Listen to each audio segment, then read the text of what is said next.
Terima kasih Anda masih bergabung bersama kami, pemirsa di Market Buzz. Sebelum saya berbincang pada pagi hari ini dengan narasumber, kita akan saksikan terlebih dahulu Market Spotlight di pagi hari ini. Di antaranya adalah IHSG yang anjlok hampir 8% dalam sepekan ke level 6.200-an. Kemudian saham perbankan menjadi pemberat pergerakan IHSG. Di antaranya adalah BBRI yang memimpin pelemahan turun 7,5% dalam satu hari. Kemudian terkait dengan rupiah yang juga anjlok hampir 2% ke level 16.595 dalam sepekan. Dan berikutnya kita akan simak agenda ekonomi pemirsa yang menarik untuk kita cermati. Dari Amerika Serikat ada data soal PMI manufaktur, kemudian juga dari Uni Eropa ada indeks harga konsumen, dari Inggris ada jumlah uang beredar, kemudian dari China ada PMI manufaktur, dan juga dari Hong Kong penjualan retail, dan kemudian di Indonesia tingkat inflasi, dan juga dari Vietnam ada PMI manufaktur. Dan berikutnya agenda emiten pemirsa, Hill akan menggelar RUPS, Excel juga demikian. Kemudian XL RUPS Sukuk Ijarah berkelanjutan, kemudian IATA XHM ETD. Bursa utama Asia di pagi hari ini pemirsa, kita lihat datanya untuk pembukaan berlangsung mix dengan Nikkei dibuka menguat 0,99% di level 37.525. SCI Singapura dibuka menguat 0,29% di level 3.907. Kospi Korea dibuka melemah 3,39% di level 2.532 dan Hang Seng Hong Kong dibuka menguat 0,37%. Untuk berbincang pagi hari ini kita sudah terhubung melalui video conference ada Mas Abdul Haq Al-Faruqi, analis stocknow.id. Selamat pagi Mas Abdul. Halo, selamat pagi Mas Wiki. Pagi, terima kasih sudah bergabung bersama kami di Market Buzz. Mas Abdul, semoga kita sehat selalu dan juga ibadah puasanya lancar ya. Baik, ya. Mas Abdul, terkait dengan pelemahan dari IHSG pekan lalu hampir 8%, akan ada joint statement yang akan dilakukan oleh Bursa Efek Indonesia, OJK, dan juga pelaku pasar hari ini. Sebetulnya kalau kita lihat dari pola pelemahannya dan juga urgensi dari pemangku kebijakan untuk memberikan joint statement, apakah memang sudah perlu untuk dilakukan ini, Mas Abdul, dari point of view Anda? Oke, baik Mas Wiki. Dan teman-teman investor, kita perhatikan bahwasannya memang pelemahan IHSG di bulan Februari ini sangat signifikan ya. Bahkan harga atau nilai IHSG saat ini itu sama dengan atau mencerminkan nilai IHSG di tahun 2021 pasca recovery COVID-19.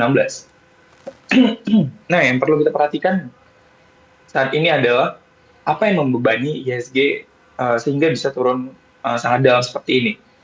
Jika mengacu ke data pekan lalu itu asing net sell dari pasar saham di Indonesia hingga 10 triliun rupiah, dengan top sellersnya yaitu dari saham-saham perbankan, tentu ada BBCA hingga BBRI di sana, dan juga apa yang menyebabkan asing melakukan penjualan yang masif ini. Ini disebabkan karena memang MSCI itu menurunkan rating Indonesia dari yang mana sebelumnya itu equal weight ke underweight, sehingga hal ini menjadi katalis negatif bagi pasar saham, terkhususnya memang untuk saham-saham yang masuk ke konstituen di MSCI, yaitu memang saham-saham blue chip yang kita ketahui menjadi top bobot di konstituen MSCI.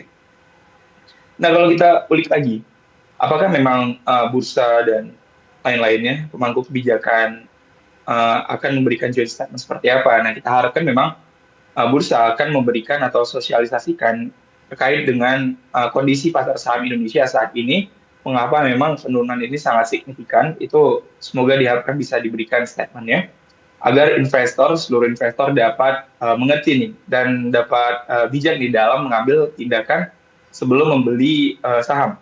Dan kita harapkan juga adanya kebijakan konkret yang bisa dilakukan oleh bursa ataupun OJK selaku pemangku kebijakan, seperti misalnya memang terkait dengan papan FCA, itu mungkin dapat disesuaikan kembali agar memang investor, terutama investor asing itu tidak takut untuk membeli saham yang ada di pasar saham di Indonesia untuk masuk tiba-tiba ke FCA.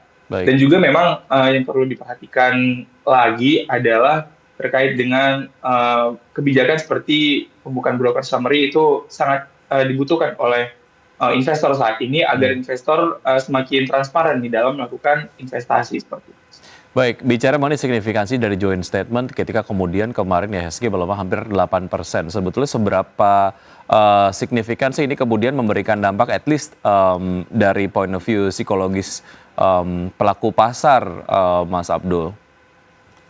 Baik, terkait dengan penurunan ini sangat berdampak signifikan. Karena kenapa? Karena kalau kita lihat harga BBRI sekarang, itu mencerminkan harga BBRI di tahun 2021.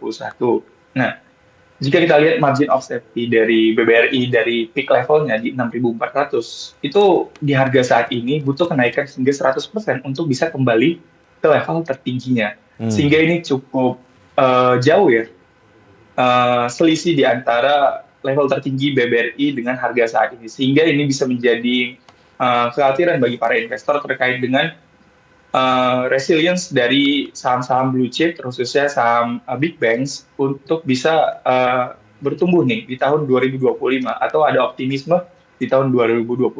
Tapi sebenarnya setelah pekan lalu itu mengalami penurunan yang cukup signifikan, sebenarnya ada statement dari JP Morgan pagi ini yang mengatakan bahwasannya untuk saham Bank Mandiri, mereka mengubah ratingnya dari underweight ke overweight, dan juga dari untuk saham BBRI di sana JP Morgan itu juga menaikkan rating Bank BRI dari neutral ke overweight, sehingga ini bisa menjadi sebuah kesempatan tapi dalam jangka pendek saja. Baik. Untuk adanya rebound terhadap saham-saham perbankan akibat statement yang dikeluarkan oleh JP Morgan seperti itu. Baik, terkait signifikansi dari joint statement yang akan dilakukan hari ini oleh pemangku kebijakan tergantung apa yang nanti kemudian mereka akan sampaikan hari ini begitu ya. Jika kemudian dinilai cukup menerangkan dan juga akan memberikan dampak signifikan terhadap kenyamanan investor dalam berinvestasi, ini akhirnya mungkin akan memberikan dampak secara psikologis kepada pelaku pasar dan juga trust dari pelaku pasar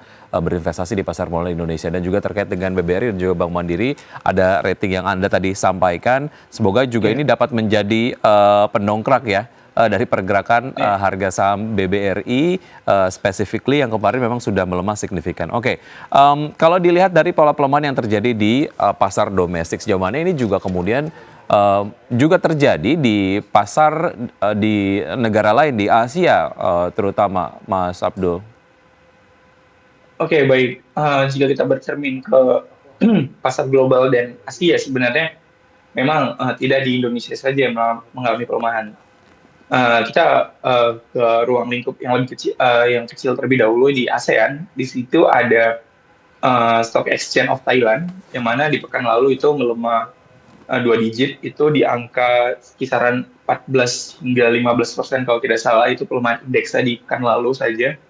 Dan ini menjadi sebuah katalis yang memang negatif bagi tidak hanya pasar saham di Indonesia saja, melainkan pasar saham di negara-negara ASEAN. Nah, kita akan loncat ke regional. Nah, di regional sendiri, di sana ada Shanghai yang turun sedikit nih dibandingkan dengan memang Indonesia, yang mana Shanghai sendiri di pekan lalu itu hanya turun 1,7%.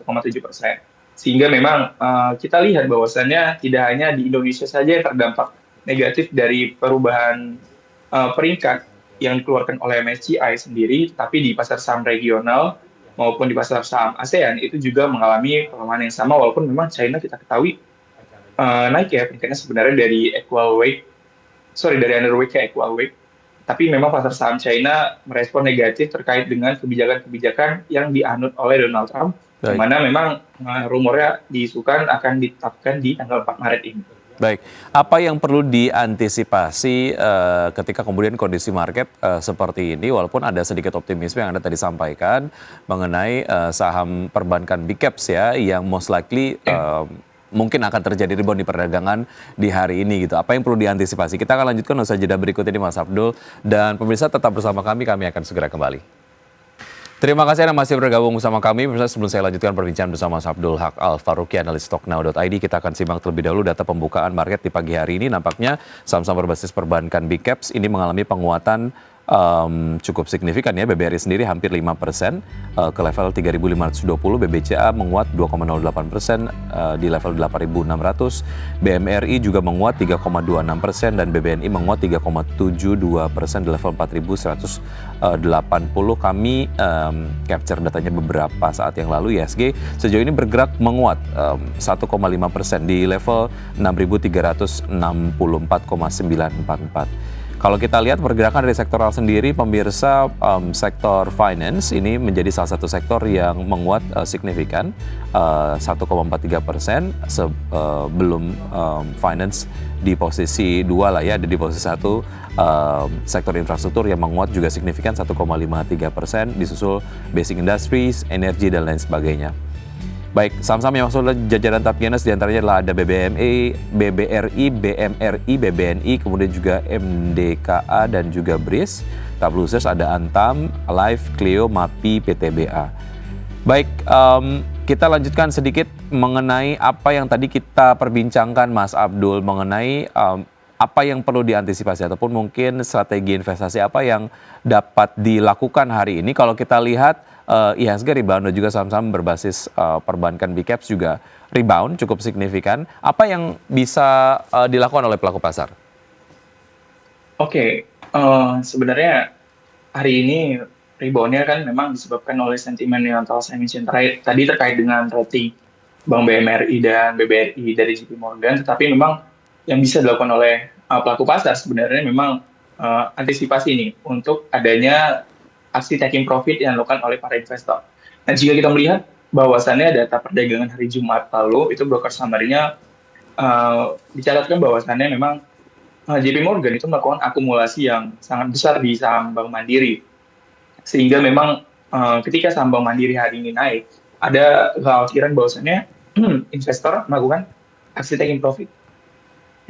Nah, ketika memang nantinya ada aksi taking profit terjadi, ini bisa membebani sebuah saham dan memang para investor-investor, khususnya investor retail yang masuk di harga tinggi, itu akan dirugikan. Sehingga memang diharapkan para investor saat ini wait and see terlebih dahulu terkait dengan volatilitas pergerakan saham perbankan, ataupun bisa melakukan buy on weakness, melihat area support terdekat untuk saham-saham perbankan. Karena memang ketika perdagangan tadi memang saham-saham perbankan dibuka menguat cukup signifikan, bahkan BBRI ke level penguatan 5%. Tapi memang kita harapkan penguatan ini bertahan hingga penutupan pasar. Karena memang jika berkaca ke beberapa hari lalu perdagangan bursa, memang di awal bursa itu saham-saham perbankan blue chips itu mengalami penguatan, mengangkat indeks, tetapi memang ketika masuk ke sesi 2 mulai jenuh dan tidak ada buyers yang signifikan, sehingga memang aksi jual terjadi di sesi 2 yang menyebabkan beratnya IHSG untuk mengalami kenaikan seperti itu. Oke, contohnya kalau kita ambil case dari BBRI, harga terakhir belum bisa menarik untuk kita bisa masuk ya, karena pelemahannya, penguatannya maksud saya, ini sedang cukup signifikan dan juga volatilitasnya mungkin rawan profit taking. Menurut Anda seperti apa, Mas Abdul?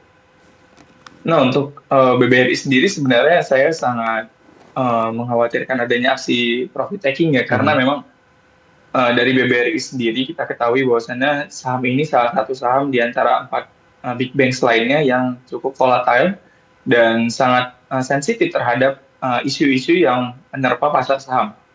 Sehingga memang untuk saham BBRI sendiri di sini sebenarnya masih ada potensi kenaikan untuk saham BBRI, tetapi tidak serta-merta akan naik untuk hari ini saja gitu. Ada potensi koreksi terlebih dahulu karena memang di sana ada gap yang potensi ditutup oleh BBRI di level 3.630. Baik. Tapi memang jika berkaca pada hari ini, di sana juga terdapat gap yang sangat besar kan, di level 3360 hingga level kisaran 3500. Itu bisa menjadi area entry buy untuk teman-teman investor melihat bahwasannya ada potensi untuk BBRI setelah mengalami kenaikan hari ini, koreksi tipis terlebih dahulu sebelum menutup area gap-nya di 3630. Baik, itu tadi dia beberapa analisa dari Mas Abdul terkait dengan saham berbasis perbankan big caps yang beberapa waktu yang lalu mengalami pelemahan signifikan, tapi kemudian di perdagangan hari ini di opening market menguat cukup signifikan begitu ya.